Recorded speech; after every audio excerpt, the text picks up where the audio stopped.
మిత్రులకు నమస్సులు. పెద్దలారా, ఆత్మీయులారా, ఈరోజు అసెంబ్లీ సమావేశం అవుతోంది. ఈ అసెంబ్లీ సమావేశాలలో ప్రధానంగా చర్చించాల్సిన అంశం రైతుల సమస్యలు, ప్రజా సమస్యలు. అసెంబ్లీ వేదిక కూడా అది. అసెంబ్లీ అనేది ఉన్నది కూడా అందుకే. ఏదైతే సమస్యలు ఉన్నాయో ఆ సమస్యలన్నింటినీ కూడా చర్చించాలి. అధికార పక్షం వినాలి, ప్రతిపక్షం సూచనలు ఇవ్వాలి, ఒక పరిష్కారం తీసుకురావాలి.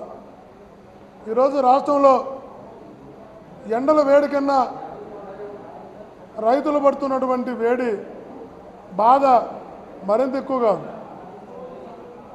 రైతులు మండిపోతున్నారు, కడుపు మంటతో రగిలిపోతున్నారు, రైతులు ఆత్మహత్యలకు వెళ్ళిపోతున్నారు, రైతులు వలస వెళ్ళిపోతున్నారు, రైతు కూలీలు రాష్ట్రం వదిలి వెళ్ళిపోతున్నారు. ఇది అది అని లేదు. 19 రకాల పనులుంటే హార్టికల్చర్లో 19 రకాల పనులకి రేటు పడిపోయాయి. అది కాకుండా పప్పు దినుసులు ఎన్ని ఉంటే అన్నిటికీ కూడా రేట్లు పడిపోయినాయి. మిర్చి పరిస్థితి మరింత దారుణం. మీకే తెలుసు ఇక్కడ మిర్చి ఏ పరిస్థితుల్లో ఉందో. మిర్చి రైతు ఈరోజు 3,000కు 2,500 కూడా క్వింటాలు వచ్చే పరిస్థితి పడిపోయింది.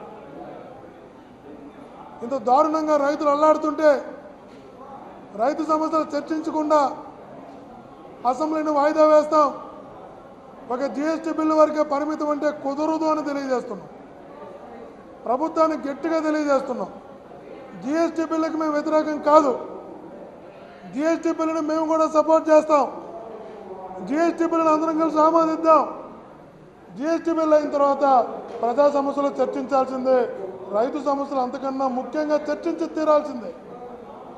అరే, నాకు అర్థం కాకుండా ఉంది.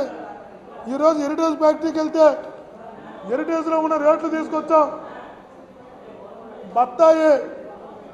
బత్తాయి ఒక టన్ను 55,000 రూపాయలు హెరిటేజ్ ఫ్యాక్టరీలో.